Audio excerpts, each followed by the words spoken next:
அனைவருக்கும் வணக்கம். தலைப்பு 2, அண்ணலும் நோக்கினாள் அவளும் நோக்கினாள். அதாவது காதல் காட்சியை சினிமாவே மிஞ்சுற அளவுக்கு கம்பர் அதில் வர்ணனை பண்ணியிருக்கிறாரு. ராமரும் சீதையும் ஃபஸ்ட்டு டைம் பார்க்குறது தான் அண்ணலும் நோக்கினாள் அவளும் நோக்கினாள். விஸ்வாமித்திரன், லட்சுமணர், ராமர் 3 பேரும் மிதிலை நகருக்குள்ளே வர்றாங்க.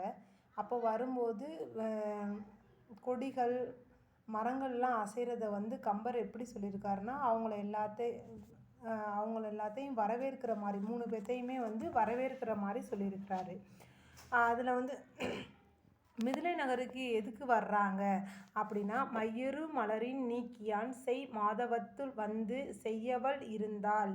அதாவது எந்த குற்றங்களும் பண்ணாத தாமரை மலரிலிருந்து தோன்றிய திருமகள் இங்கே தான் இருக்கிறா, வந்து கூட்டிக்கிட்டு போ அப்படிங்கிற மாதிரி சொல்லியிருக்கிறாங்க.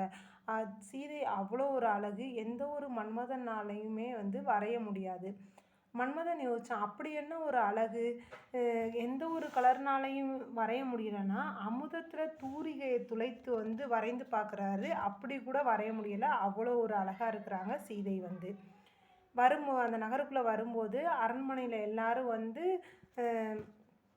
ஆடிக்கிட்டு இருக்கிறாங்க. அதை கம்பர் எப்படி சொல்லியிருக்கிறாருன்னா, ஐயம்னுன் இடையாள், அதாவது இடை இருக்குதா இல்லையா அப்படிங்கிற அளவுக்கு அவ்வளோ ஒரு அழகான பெண்கள் எல்லாம் ஆடிக்கிட்டு இருக்கிறாங்க. யாரையுமே ராமர் பார்க்கல. கன்னி மாடத்தில் சீதை நின்றுட்டுருக்காங்க. அதை எப்படி அவர் கம்பர் சொல்கிறாருன்னா, தங்கங்கள் மினுமினுக்க பூவின் மனம் வீச சிறந்த சொற்களை எல்லாம் கொண்டவள் அங்கே இருக்கிறா அப்படிங்கிற மாதிரி சொல்கிறாரு கம்பர்.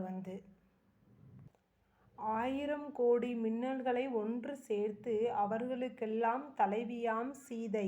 சீதை ராமரை பார்க்குறாங்க, ராமர் சீதையை பார்க்குறாங்க. அதை கம்பர் எப்படி சொல்லியிருக்கிறாருன்னா, எண்ணறு நலத்தினால் இணையல் நின்று ஊழி கண்ணோடு கண்ணினை கவ்வி ஒன்றை ஒன்று உண்ணவும் நிலை பெறாது உணர்வுட ஒன்றிட அண்ணலும் நோக்கினாள் அவளும் நோக்கினாள் அப்படின்னு கம்பர் சொல்கிறாரு. அதாவது ராமரோட கண்களும் சீதையோட கண்களும் ஒன்றோடு ஒன்று கவ்வின அப்படிங்கிற மாதிரி கம்பர் சொல்லியிருக்கிறாரு. இதுதான் அண்ணலும் நோக்கினாள் அவளும் நோக்கினாள். நன்றி.